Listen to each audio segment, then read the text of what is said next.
Stevie here. Is this Little Steven? This is me. Hey, man, how you doing? Is this Don Vito? This is Uncle Vito, yes, sir. How are you, baby? Good, good. Nice to hear and speak to you again. Everything good? Everything's going great. And how's the greatest rock show on the road going? Oh, we're getting better. You're getting better? I just read a review on Hartford, and I don't know how you could get better than that. You were doing the Madonna Britney Spears thing, kissing on stage and everything. he got a little carried away after the 15th girl jumped up. You know, Well, at least it wasn't one of them kisses like you used to give out there in the Sopranos, right? No, we're actually getting pretty good right now, so it's a good time to see us. Yeah. Well, and we're going to see you up at the Saratoga Performing Arts Center, and boy, I'll tell you, everybody's looking forward to this show. I mean, I don't even know if people can still get tickets to the thing, but I guess if they want to try, they can go over to the box office and check it out, because this is one show that they're not going to want to miss from everything I hear and from what you're telling me right now. Yeah, and it's also going to be it's going to be a little while until we come back. We have to after doing 2 tours in a row practically, you know, only 8 months apart. We are going to be taking probably a good year and a half off. So this is it's a great time to see us, because you know we're just it was just kind of a celebration kind of mood, you know. Who knows why, you know, but we're just sort of celebrating life itself at this point, you know? That's a good attitude, and that's what makes it fun for you guys, I guess. You know, and part of the show addresses how tough things are for people out there, you know. But at the same time, we feel like our job is to give people more energy than they came with, you know, and you know, let everybody leave with, you know, some sense of hope and optimism and a little bit of that rock and roll energy, which is, there's nothing like it. You know, there's nothing quite like it. I mean, it's just like, you know, putting your finger in a light socket. You know, it's just, you know, it kind of balances out all the bad news. You know what I mean? I do know what you mean. I've been listening to it since I can remember. I mean, my mom turned me on to Elvis when I was just a little kid, maybe 4 or 5 years old, and I've just been listening ever since to rock and roll. There's nothing like it in the world to make you forget your problems and to give you some energy and to just help you make it through this life we all got to go through. Yeah, that's exactly right. And isn't it even better for lucky guys like me and you who get a chance to justify their wayward youths by actually making a living from it? I know it. I can't believe I wanted to be doing what you're doing on stage, and since I can't do it, at least I'm doing this. And well, and I wanted to do what you're doing, so now I'm doing it too. Yeah, you're doing both. When am I going to get to go on stage? Practice, my boy, practice. All right, I got that. Now you just finished the European leg of the tour. How'd that must have been pretty good. Any cities there that you liked better than the others, or? Well, you know what?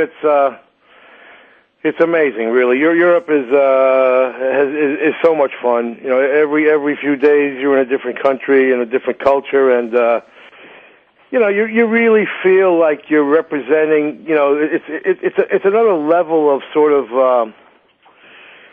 I don't know, of accomplishment, I guess you'd say. You know, I mean, you're out there kind of representing America, you know, and proudly so. And, you know, and we've been out there doing that through the good years and bad years, you know, when the whole world was mad at us and when the whole world loved us, you know. Yeah.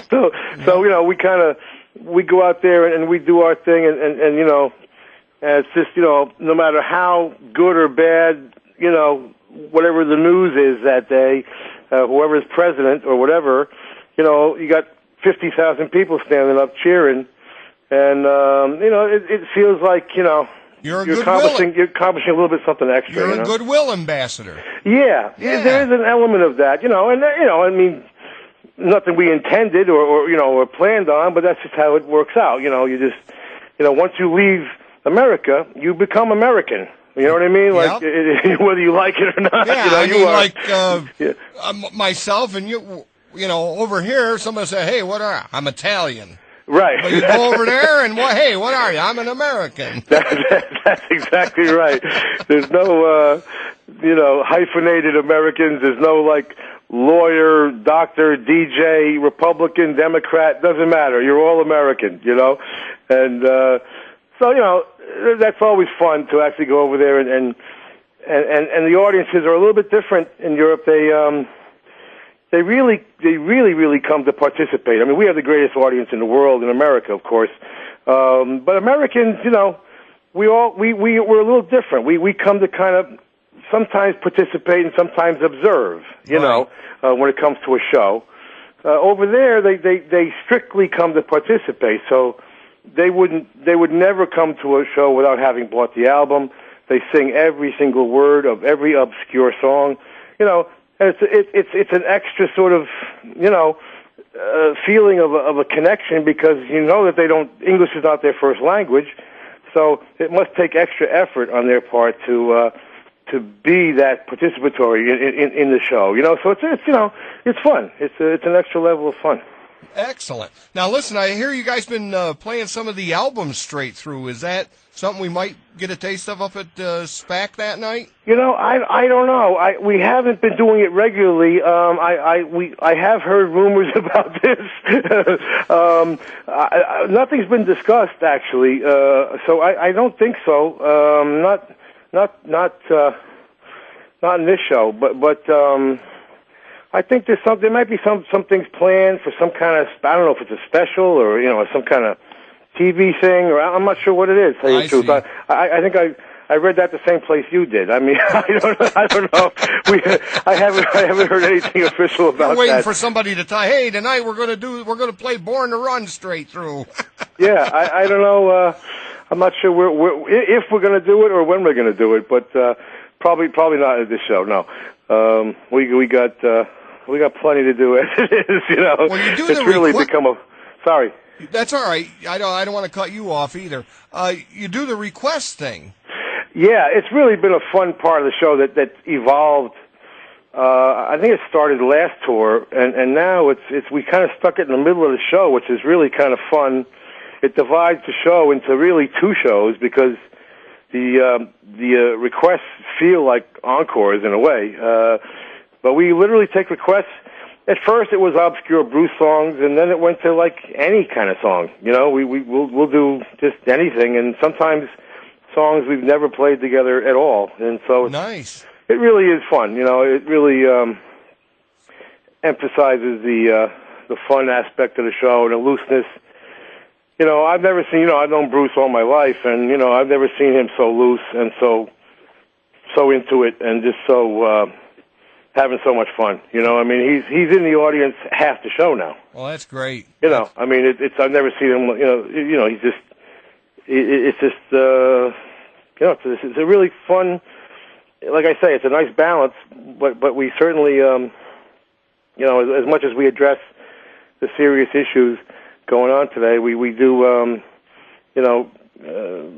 Front, middle, and end. You know, make sure that the people are going home with a sense of fun and that extra bit of energy. Yeah. That's great. Now, any chance of this hasn't got nothing to do with the tour, but I got to ask you this: any chance that keep hearing rumors about a Sopranos movie? Would you know anything? Yeah, I hear those same rumors as you. Oh, this is kind of like the album thing, then. Yeah. We've never discussed it. We've never seriously considered it.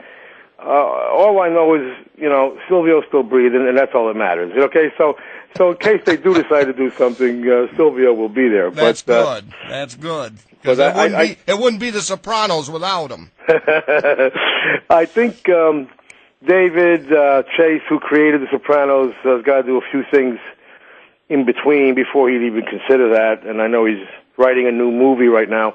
And Jimmy Gandolfini has a wonderful hit play on Broadway. So that's, you know, if those guys get a couple things done, you know, I think it's much more of a possibility.